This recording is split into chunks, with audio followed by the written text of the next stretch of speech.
Hi everyone, Denise here from Sewlimitless, and I just wanted to give you a quick video today on how I trace BurdaStyle Magazine patterns to give you some ideas and some hints, maybe some tips on what my process is, which works out actually really well for me.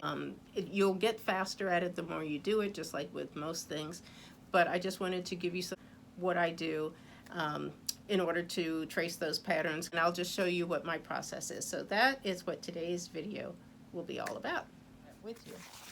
So I've already taken out the pattern sheets out of the middle of the magazine. So I got those, and I use tracing paper that I get. Actually, I buy this on Amazon, and I use a Sharpie. So that's why I like this paper, because I can write on it and it doesn't bleed through. So I've got my the pattern sheet taped down and the tracing paper taped down. I use removable tape in order to do this. So now it's time to trace, and I'm going to trace the pink outlined piece here. It's the front of this dress that I made. So I'm going to trace this piece in the size that I need, and then I will transfer all of the markings, and I'll show you how I go about doing that. I've traced enough patterns that I am pretty comfortable doing it this way. It's also faster. So I just do it like this, and it works out well. Now, when transferring your markings, you want to make sure that you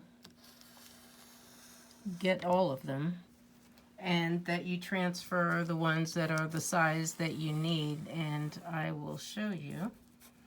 So when you look on in the magazine, it will show you what it is that you need to transfer. It will show you the grain lines and everything like that.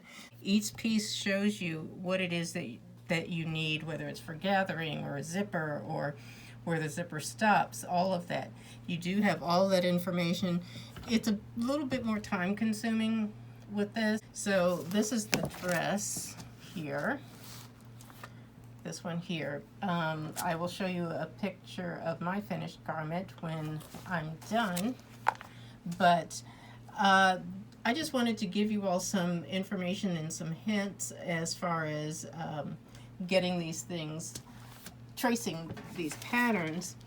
And as you should know, many of you know, each pattern sheet has a letter, so you'll have A, B, C, or D, and that gives you the information that you need to know.